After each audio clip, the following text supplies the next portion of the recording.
Good morning, everyone, and welcome to episode 38 of our First John study. And today we have a passage that honestly can be a little bit confusing sometimes. We're going to be studying 1 John 5:16 through 17.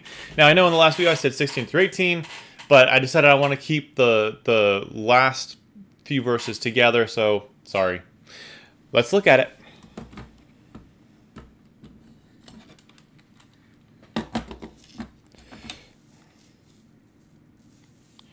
Okay.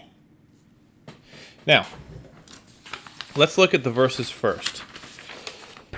So verses 16 and following says, "If anyone sees his brother committing a sin not leading to death, he shall ask, and God will give him life. To those who commit sins that do not lead to death, there is a sin that leads to death. I do not say that one should pray for that.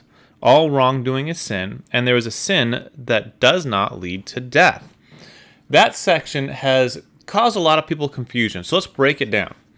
First off, we have types of sin listed in this section. We have sins leading to death, sins not leading to death, and then we have this statement that says all wrongdoing is sin.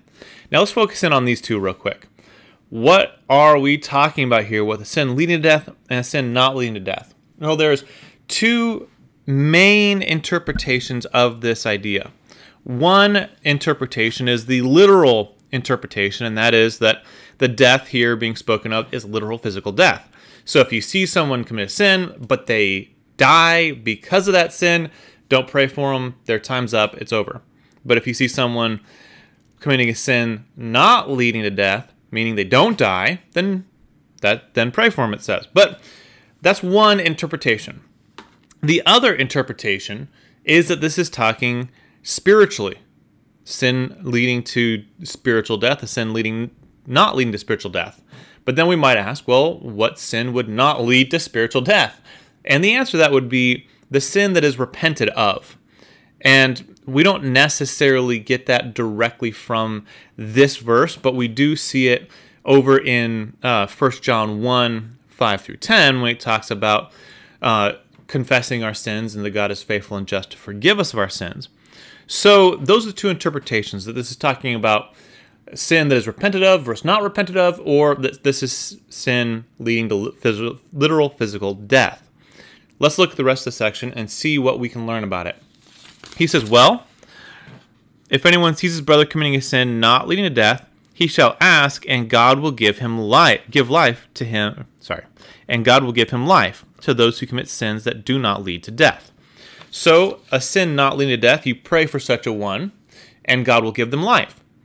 Now, if this is talking about sins that are literally physically leading to your literal death, then someone lives, you pray for them, God will give them life. Now, again, is this literal physical life? Is this a spiritual life? That's one way to look at it. The other way would be that if the person repents of their sin, you pray for them, then that would be spiritual life. Now, we're not going to get really deep in the interpretation right now. I just want to give you observations about what this is saying. The next section, there is a sin that leads to death. I do not say that one should pray for that. So a sin that leads to death. Again, one interpretation being that that's a sin that's not repented of. Another interpretation being that's a sin that literally physically kills you. He says, don't pray for such a one. Don't pray for the one. He says, I do not say that you should pray for that. So if a person died doing a sin, well, there would be no need to pray for him anyways. If a person is not repenting of their sins, then that would be saying, don't pray for that one. He then says, verse 17, all wrongdoing is sin, but there is a sin that does not lead to death. So all wrongdoing is sin. Now, at this point, we could go on to a long discussion. I'm going to zoom this out so you can see me.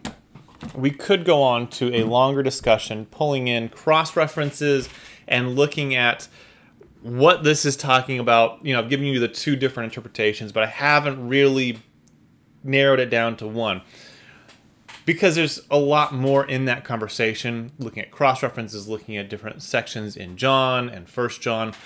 We don't have time for that today, but we are making observations. We're seeing what the text says.